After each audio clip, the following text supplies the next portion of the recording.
Okay तो भाई मोडॉक horror comedy cinematic universe की एपिसोड नंबर 3 में आज हम एक ऐसी स्टोरी के बारे में बात करने वाले हैं जिसे देखने के बाद आप बोलोगे बच्चे तेरी माँ की। तो आपको पता चल गया होगा कि हम किसके बारे में बात करने वाले हैं। तो बिना मुन्नी के मिस किए कान में ईयरफोन्स लगा लो, कोई कोना पकड़ लो और वीडियो को एंड तक देखो। ओके तो भाई जैसे कि आप सबको पता होगा कि एक्चुअल में मुंजिया एक ब्रह्म राक्षस है। तो मूवी की तरफ बढ़ने से पहले इसके बारे में हम थोड़ी डिटेल में बात कर लेते हैं। तो पुराने कथाओं के हिसाब से जो ब्राह्मण अपनी शक्तियों का गलत इस्तेमाल करता है, जिसमें अपनी ज्ञान के साथ साथ अहंकार पैदा होता है, उसे ब्रह्मा का श्राप मिलता है और वो बन जाता है ब्रह्म राक्षस, मतलब नॉलेज प्लस कर्स का परफेक्ट कॉम्बिनेशन। बाकी इनके पास होते हैं मंत्र शक्ति, जिससे वो इल्यूजन भी क्रिएट कर सकते हैं। और उनका सबसे बड़ा डेंजरस वेपन है माइंड कंट्रोल, जिससे वो किसी भी इंसान के दिमाग को घुसकर वो इजीली कंट्रोल कर सकते हैं। तो ये तो हो गई नॉर्मल बातें। अब बढ़ते हैं मूवी एक्सप्लेनेशन की तरफ। तो कहानी की शुरुआत होती है 1952 कोंकण की एक छोटा सा गांव में, जहां एक लड़का होता है जिसका नाम है चुटिया।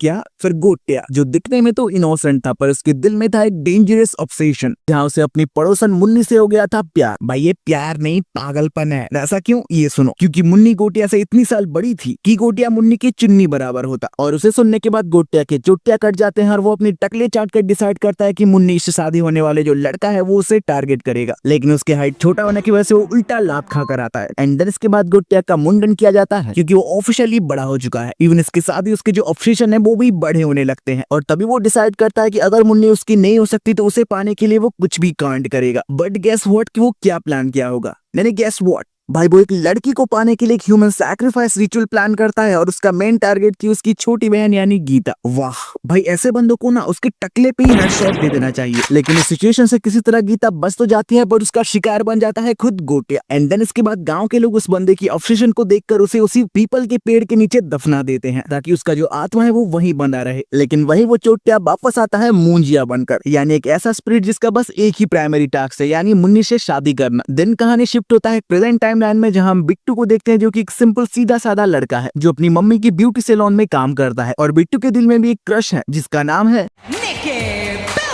भाई निक्की बेला नहीं, नॉर्मल बेला है यार। ओके तो बेला उसकी चाइल्डहुड फ्रेंड है, लेकिन अभी उसका एंगेजमेंट हो चुका है। वाह भाई, इस लड़के को मुंह में सीधा साधा दिखाया गया है। भाई ये तो वो गोटिया से भी ज्यादा हरामी है। Okay back to the theory. तो एक दिन बिट्टू अपनी पूरी फैमिली के साथ मिलकर अपना गाँव जा रहा होता है, जहाँ उस दौरान बिट्टू को सुनने को मिलता है उसकी पापा की मौत और उसकी गाँव के एक हॉन्टेड पीपल पेड़ के बारे में। और वही बिट्टू क्यूरियस होकर उस पेड़ के पास चला जाता है और वो गलती से मुंजिया को फ्री कर देता है। और बस वहीं से शुरू होता है इस मूवी की असली कांड। और वही मुंजिया बिट्टू के पीछे पड़ जाता है और वो उसे धमकी देने लगता है कि वो उससे मुन्नी से शादी करवाए, वरना उसकी पूरी फैमिली को ही खत्म कर देगा। और वही बिट्टू की हो जाता है फटके 4। लेकिन यहाँ सबसे बड़ा ट्विस्ट तो तब आता है जब बिट्टू को पता चलता है कि मुन्नी एक्चुअल में बेला की ग्रैंडमदर है, जिस वजह से मुंजिया का जो ऑब्सेशन है वो बेला के ऊपर कन्वर्ट हो जाता है। और वही मुंजिया डिसाइड करता है कि वो बेला से किसी भी तरीके से शादी करेगा, चाहे कुछ भी हो जाए। एंड देन इन्हीं सारी चीजों के बाद वही बिट्टू एक एग्जॉर्सिस्ट बाबा से हेल्प लेता है, जो कि और नहीं बल्कि हमारी कटप्पा मामा है, जो हमें थामा मूवी में भी दिखने को मिलने वाले हैं, जहाँ वो एक सिंपल प्लान बताते हैं कि मुंजिया की आत्मा को गोट में ट्रैप करके उसे मार दो। And then last final ritual में सारी चीजें उल्टे पुल्टे हो जाते हैं और जो सिचुएशन वो और भी ज्यादा बिगड़ने लगते हैं। और वही बिट्टू सही मौका देखकर जब मुंजिया की आत्मा उस गोट के अंदर ट्रैप हो जाती है तो उसे मार देता है। और वही मुंजिया फिर से उस पीपल की पेड़ के नीचे फंस जाता है और वही बिट्टू उस पेड़ को जला देता है। बट सरप्राइजिंगली मुंजिया किसी तरह बच जाता है और यही मूवी का दी एंड हो जाता है। एंड देन क्रेडिट सीन में हम भास्कर यानी वेड़िया को देखते हैं और वही जनाब भास्कर को कुछ कपड़े लाकर देता है, बट उसकी अंडरवेयर में लिखा हुआ होता है मुन्नी। और यही हम मुंजिया को फिर से राइज होते हुए देखते हैं। तो भाई ये थी मुंजिया की कहानी। बाकी आपको ये वीडियो पसंद आता है तो वीडियो जरूर लाइक शेयर सब्सक्राइब करें। मिले कुछ और वीडियो के साथ में, अभी के लिए धन्यवाद।